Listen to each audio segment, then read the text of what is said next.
Welcome in, welcome in, welcome in to another edition of TBL News, the pod, or TBL News, the video pod. Pursuant to my delineation of whether or not I look okay on video, because my friend here, who you are either hearing and or seeing on this particular episode of TBL News, the pod, is Chris Cox, the voice of the Potawatomi Fire, and I'll tell you what, his hair is combed, his face is shaved. He looks like he might have used maybe some of that moisturizer that they used to advertise to men in the late 90s that make you look bright and fresh and young. Me, on the other hand, not so much. So welcome in, everybody. I'm sitting here with Chris Cox. It's been way too long. Chris, before we jump into anything that has to do with the Potawatomi Fire, I'd be remiss if I didn't ask an old friend, how the heck are you? I'm doing good. I will say, in terms of being shaved and everything, I only have to shave about twice a week. I grow hair, facial hair, like a teenage boy. So there we go. No, but when I was a teenage boy, I grew facial hair like an old Greek man. So I've been cursed for a long time. See, I think everybody wants it the way that they don't have it. I'd like to grow a beard, but I can't. My wife doesn't complain though that I don't grow a beard, so I'm okay. The grass tends to always be greener on the other side, but that's what they say. I'll tell you what, man, it might not be the case right now with your Potawatomi Fire. Got to be some good feelings, some good vibrations going around Shawnee, Oklahoma. Yeah, it's been really good. The team's playing really well, and honestly, these good feelings that the Fire are providing is much needed for the Shawnee community. I'm sure you heard back on April 19th, a tornado came through the area. Potawatomi County got hit, I want to say, with, 5 tornadoes, 6 tornadoes, and then there were a bunch just statewide over those 2 days. Shawnee specifically getting hit pretty hard. I think last estimates I saw from FEMA were that roughly 1,800 businesses, homes, structures were damaged or destroyed.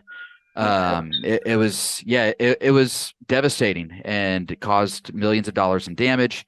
The high school, Shawnee High School, was hit really, really hard.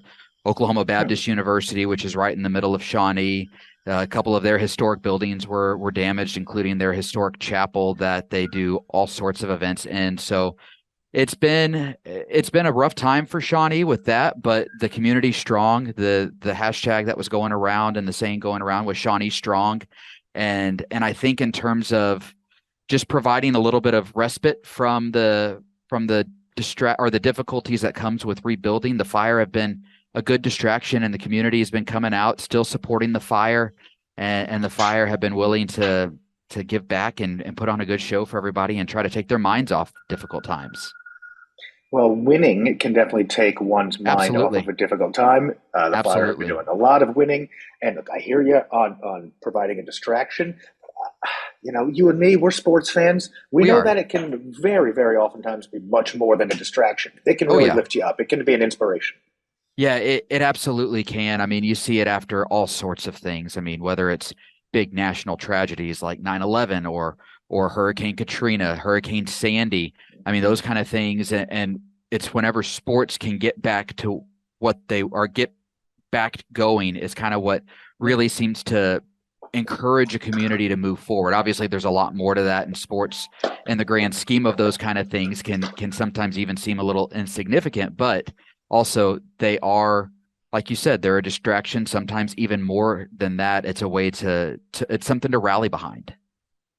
I'll tell you what, I'm a lifelong New Yorker. I was here where I currently am and where I was on September 11th, and I will never forget, I think it was the 13th when they got back to playing baseball, and I Something myself like that, at the time wasn't even much of a baseball fan, certainly not a Mets fan, if anything, but I'll never forget Piazza's home run to dead center. That was an electrifying moment in sports and a unifying experience, culturally speaking, here in New York. So I hear you, man.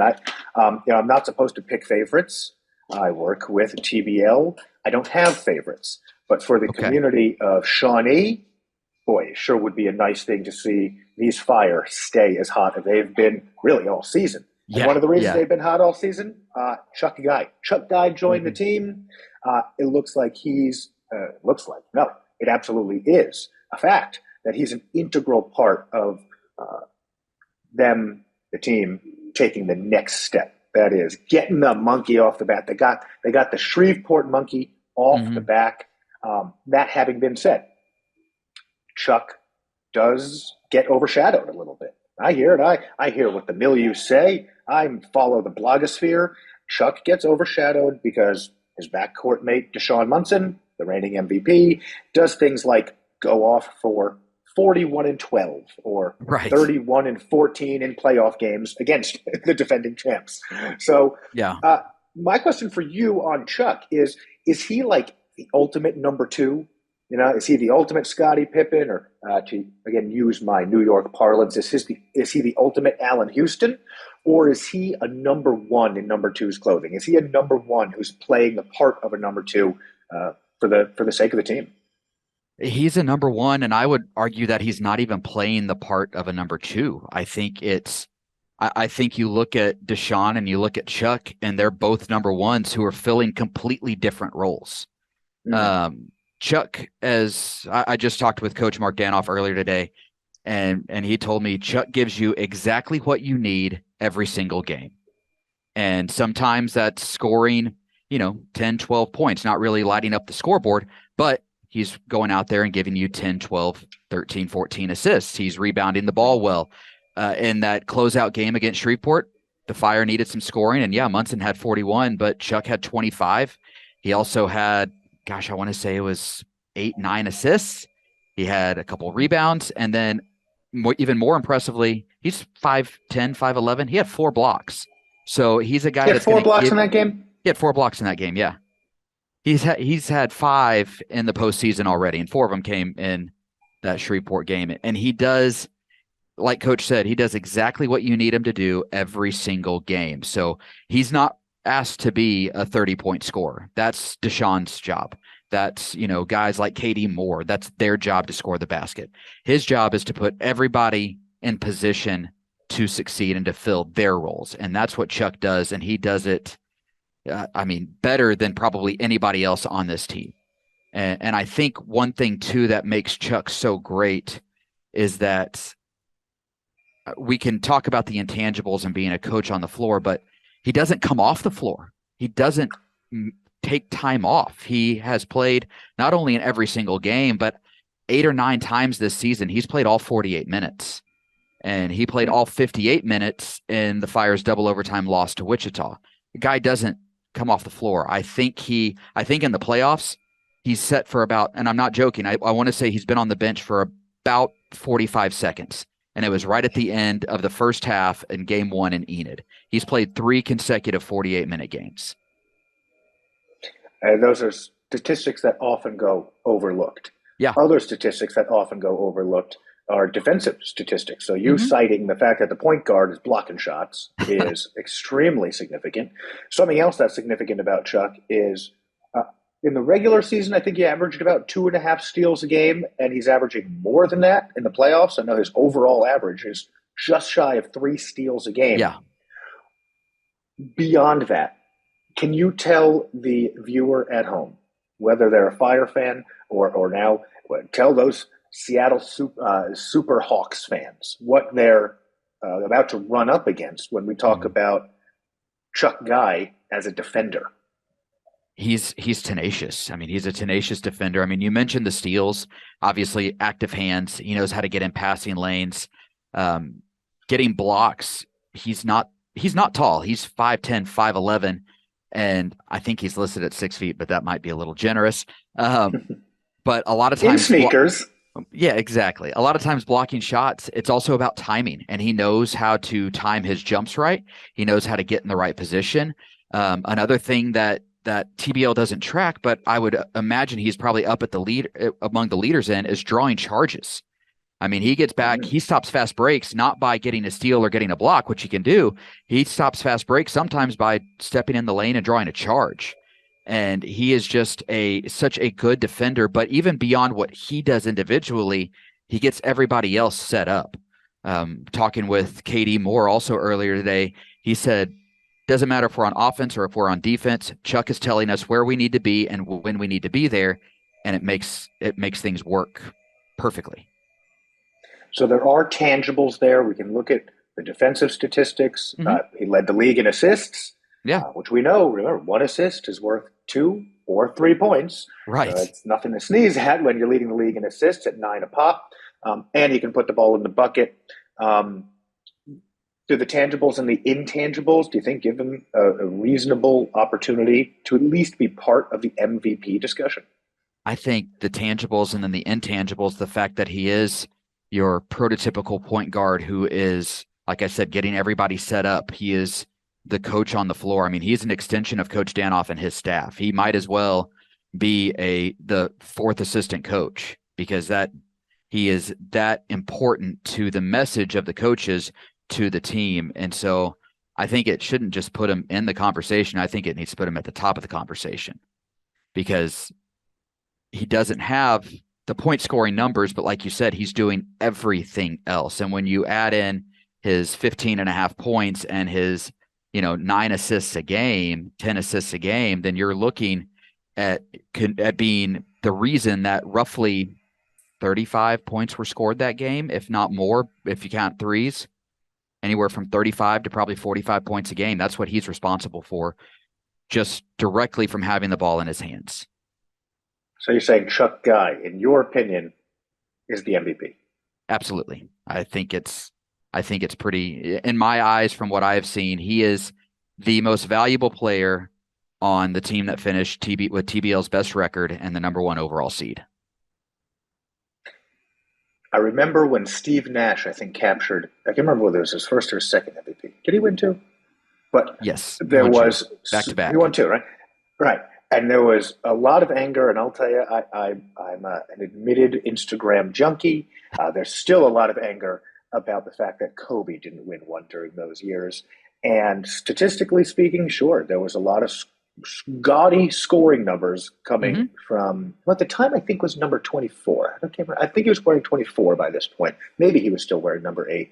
But at the end of the day, Steve Nash was not just the facilitator that you could see on paper, but on the court you could tell that he was running the show for who at the time was one of the league's top teams. So Chuck Guy doing that same thing for who right now is the league's best team. Record-wise, there's no argument. Potawatomi has the best record, and Chuck Guy's running the show. Yeah, exactly. And I think, you brought up baseball earlier. I'm from the Dallas area originally, big Texas Rangers fan. And when they first signed Alex Rodriguez, that was one of the big topics of conversation because he won an MVP with the Rangers, but they won like 70 games. They weren't a good team. He just had gaudy numbers. And then that kind of switched the narrative of, okay, you can't just give it to the guy who in baseball hits the most home runs or in basketball scores the most points. If that was the case, James Harden and Kevin Durant would have like 20 MVPs combined. They don't, because it is an all-around impact of the game and you don't just measure value by points scored, you measure value by impact on the game. I think it's very well said. There's a real argument there. I'm not going to push back. I am going to segue us into a conversation about a guy who did win an award last year. This year, just a whole different role with the team. And it's a very fascinating thing to see, a professional athlete, especially a younger one. The guy I'm about to mention isn't in the twilight of his career. He's in his prime. He's the reigning defensive player of the year. He comes over from Beaumont. And you and I spoke early on in the season, which is now like 20 games ago, about his new responsibilities with his new team. Those responsibilities have all of his averages across the board way down. Right. Statistically, Lyle Hexum is middle of the road, a contributor, the definition of a role player, with like 13.5 points, 7.5 assists. He's not blocking shots this season because he's out on the perimeter. I mean, he's still at about 1.5 blocks a game, roughly 1.2 a game. I think is where he finished. He did get up there. Yeah, he got up there. I think at the end of the regular season, he was like 1.1, 1.2, and now in the playoffs, he's about 1.5 a game. And this is why we have experts on, folks. This is why we have people who actually do their homework. I'm a slacker. And if this turns into TBL News, the video pod, you'll see by my haircut, by my lack of a shave, you can tell I'm a slacker. I didn't do my homework. We're lucky I even know who I'm talking to today. But regardless, Hexum's numbers are down. He's clearly bought in to this sort of collegiate style share the wealth operation that Dannhoff is running, that Chuck Guy is operating, that's kerneling on the floor. You being around the team, this is somewhat of a, oh boy, this question has some je ne sais quoi wrapped around it. Okay. Is Lyle Hexum enjoying the new role? I mean, from by all accounts and everything I can see, absolutely. He's bought into the role. Everybody's bought into their roles. I mean, you look at guys, everybody's numbers are down. I mean, Munson's numbers are down. They're still really good, but they're down from where they were last year. But Lyle has bought into his role of typically defending the best scorer, which for most teams in TBL is somebody on the wing. I mean, in game one, he had to guard Paul Parks for the Shreveport Mavericks the majority of that game. And Paul still got his points. He still, I think, finished 21, 22 points. He's a good scorer. But Lyle held him to about 35% shooting.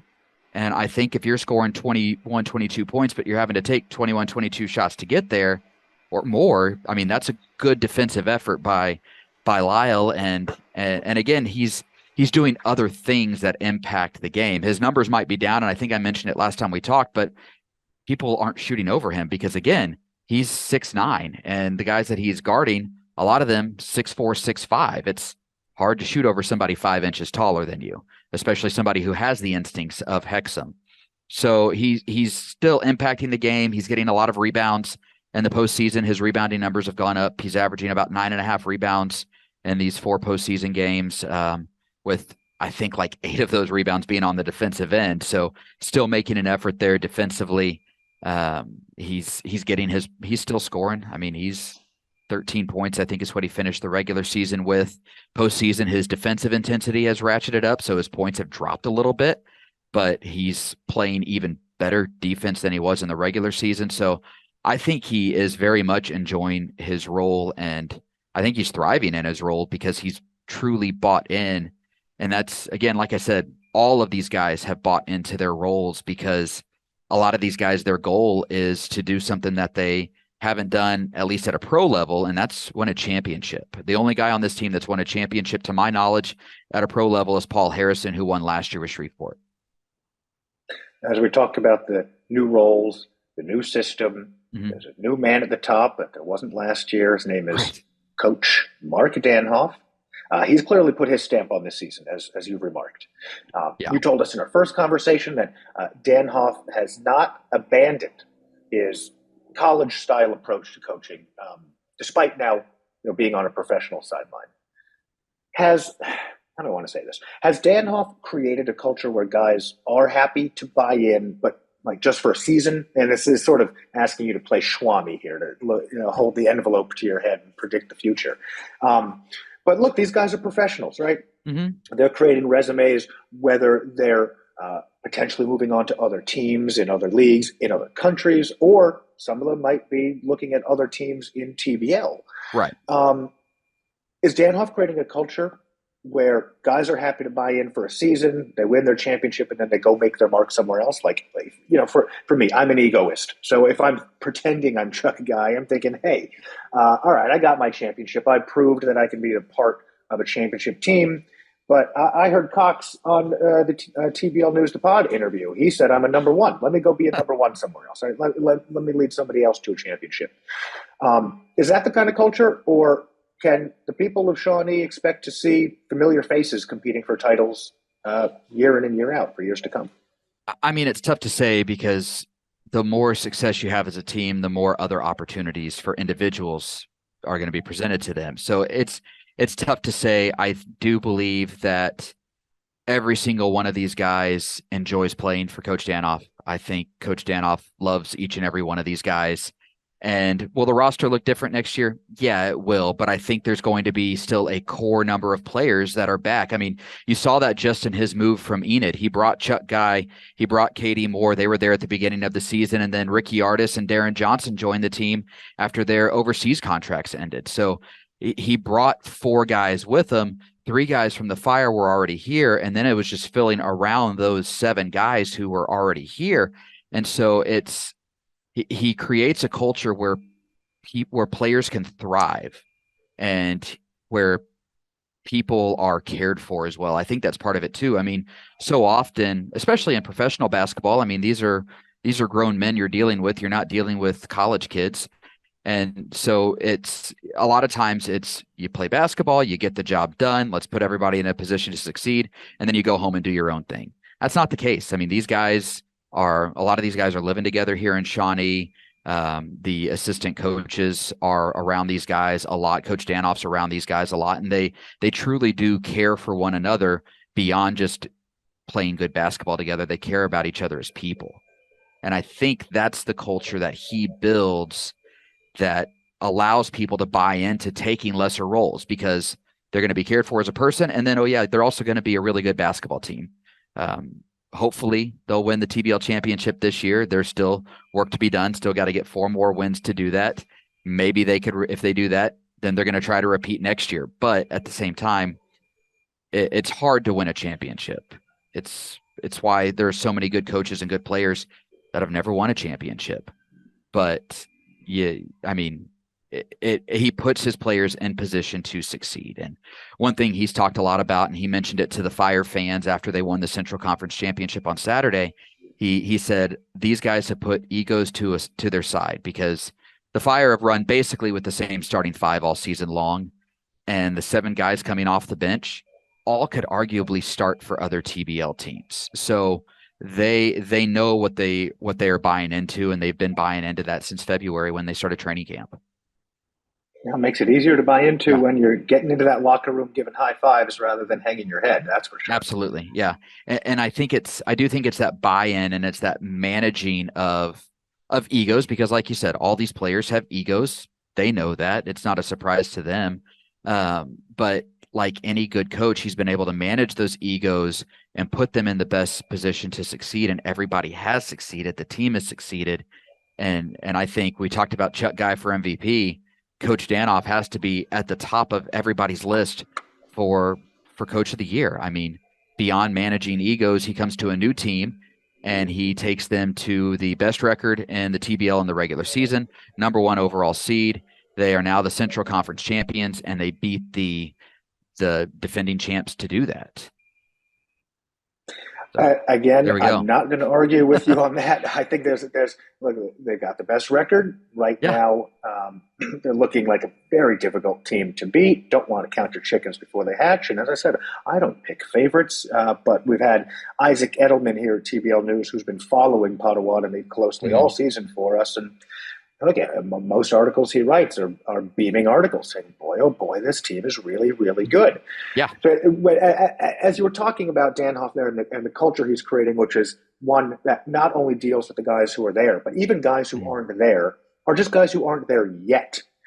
Right. So it reminded me of when I was in 4th grade, I had a teacher who really liked me. And when my parents came in for the parent-teacher conference, she told them that Nicky is like the sun and everybody revolves around him. And then I had a 5th grade teacher who didn't like me so much, and she said, Nicky just wants attention all the time. Dannhoff sounds like he's the sun. He's a giver of life. He emboldens people to be the best that they can. I'm getting too poetic here. But he would hate all of these compliments, by the way. He's got a gravitational pull. People want to play for him. Yeah, people want to play for him. And I think the fact, too, that you have former MVP Deshaun Munson, MVP candidate, leader, should be MVP Chuck Guy, KD Moore, who finished all-conference 3rd team, Lyle Hexam, former Defensive Player of the Year. I think the fact that you're getting those guys with those kind of accolades buying in also gets other people's attention. And I think one thing, too, that I like watching coaches in pregame warmups and in postgame handshakes and how they interact with other players. Do they interact with other players? Some don't. Coach Dannhoff, he does. He seems to know everybody on every team, even with Wichita. He didn't know any of those guys, but he got to know Terrell Brown at the All-Star game and the 2 games that the Fire have played against Wichita since the All-Star break. He's gone up to him and given a hug every time. Kadavian Evans, who's with Shreveport or with Shreveport this season. He played in Enid last year for Coach Dannhoff, and Coach really wanted him to come to the Fire. Kadavian, though, had an opportunity to go home and play for the Mavericks, and that was just too good of an opportunity to pass up. But still, before every game, after every game, they're giving each other hugs. They are talking to one another, and I mean that respect is there, and it's even there among his other coaches. I mean, some coaches can be prickly, but Coach Dannhoff is always able to get usually a smile out of them, and definitely a handshake and something else out of them after the game. So he gets that respect. He's earned that respect, I think, as a coach. And you talk about gravitational pull. It's hard to speak to that, and he would be embarrassed hearing about all of that. But I think he tells you it just comes from the way that he respects others, respects other players, respects other coaches, and the way he cares for his players. That's why people want to play for him. So he wouldn't want me going to make a batch of 5,000 bumper stickers that say Dannhoff for governor? Probably not. Probably not. All right. Okay, then I need to make a phone call very quickly. Chris, a pleasure sitting down with you. Always just a wealth of information. True expert here in Chris Cox, the voice of the Potawatomi Fire. The Potawatomi Fire, who are taking on the Seattle Super Hawks in the regional finals. Two wins away from competing for the Lilly Trophy. I'm not putting you on the hot seat. I'm not going to let you. Okay. I'm not going to even let you go there. We're not going there. You've done more than enough to say that, look, this Potawatomi team is really, really good. Shuck Guy needs to be considered for MVP. Dannhoff for Coach of the Year. Mm-hmm. The team is fantastic. And most importantly, we're going to come full circle here. Okay. Most importantly for that community of Shawnee, particularly one that was so hard hit on April 19th. Let's give them something to get fired up about. How does that sound? That sounds great. This team they're very good. And like you said, it's hard to say if they're going to win the whole thing. They got to get 4 more wins. It's hard to win one game, much less 4. But kind of like Coach Dannhoff has always said, you take it one step at a time, and you celebrate the achievements, but then you move on to that next step. And I think that's what the Shawnee community's been doing since April 19th. They've been taking it one step at a time. They've been celebrating play when they can. The schools opened back up. The graduations went on as planned, even if they had to be moved. And now, just like the Shawnee community, the Fire taking things one step at a time. And their next step is game 1 on Friday. It's not the next series; it's the next game, and that's game 1 on Friday in Seattle. Spoken like a true pro. I'm going to take a page out of the book that you just handed me from the Dannhoff book. My next step is to sign us off of this episode of TBL News the Pod. And as I always do, I say something along the lines of, from the TBL News Desk. Signing off. Thanks, Chris. What are you, professional communicator or something like that? That's